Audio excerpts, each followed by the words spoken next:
Hello guys. Nagpunta kami ni husband sa Broadmeadows at nag-renew siya ng kanyang license. Nasaan ang aking gunting? Ayan. Mag-aano ako, gugupitin ko ang aking tawag din. Uten na malaki. Ay, sorry. Gugupitin ko ang aking lingwa kasi malaki na siya, may flower. So ayan, ibababa muna natin dito guys. Ayan guys, gugupitin natin itong lingwa kasi marami na siyang bulaklak.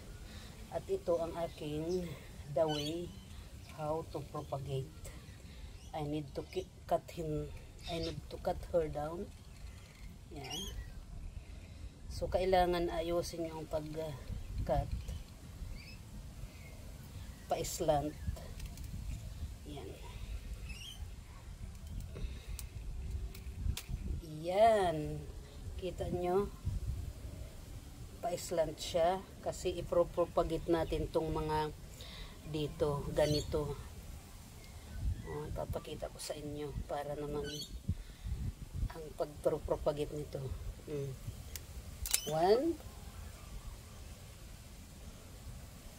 2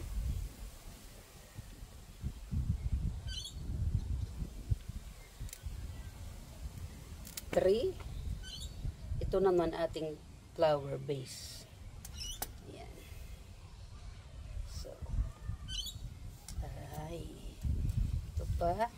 At the same time, pag gugupitin nyo ang bulaklak niya, hindi nahihirapan ang mother plant sa pag-ano. At ito, dito natin gugupitin. 1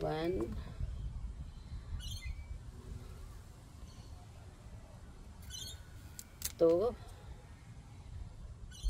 3. Ayan na lang ang natira. Ito pa.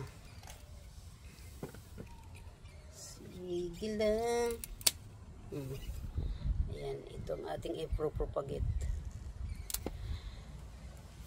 Yung mga ganito, dito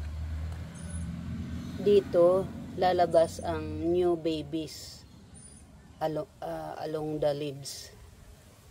So that's why I cut by centimeter.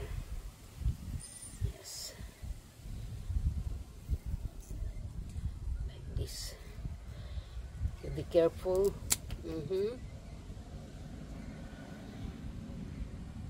Until here. So ito na lang ang natira, flower. Ito na yung mga nakat natin. Ito na yung mga nakat. This is lingua. Yan. It's proven because I have already there big babies for this propagation. Ayan. Ayan na. Ito ang ating ipropagate guys.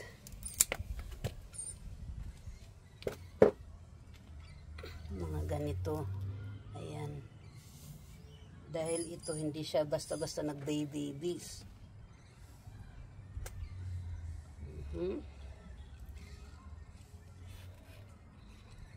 So ito, gupitin natin to kahit hindi pa nataas kasi nasusobrahan na ng ang mother.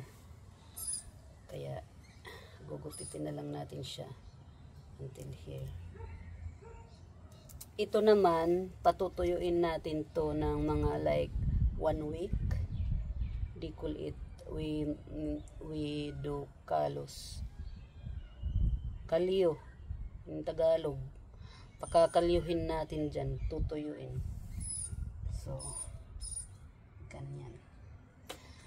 At of course, they have a big also flower here. All I do is let it big first, and This one, ating gugupitin para ma-propagate natin. Ayan, ipropagate natin. Ayan. So, gugupitin natin dito.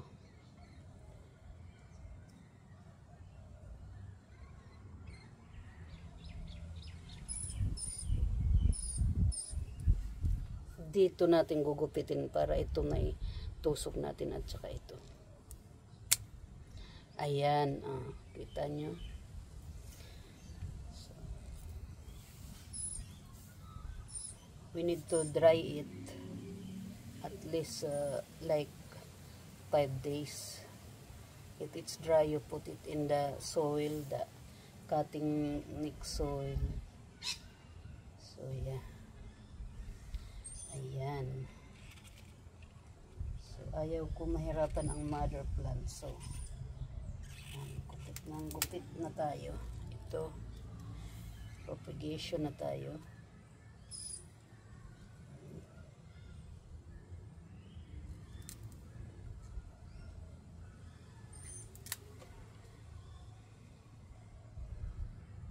Sa stage na tayo ng pag-propagate.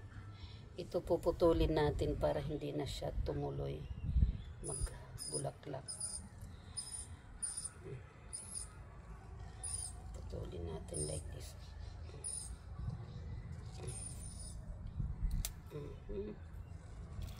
Ayan. Like that na. So, ipropagate natin yung mga dahon. Pasisibulin natin. Hindi tayo magaling magpasibol. Ito, like that. Ito, kung ilan ang dahon, ganon din ang mga babies. 1, 2, 3, 4, 5. Magkakaroon siya ng 5 babies. Imagine that.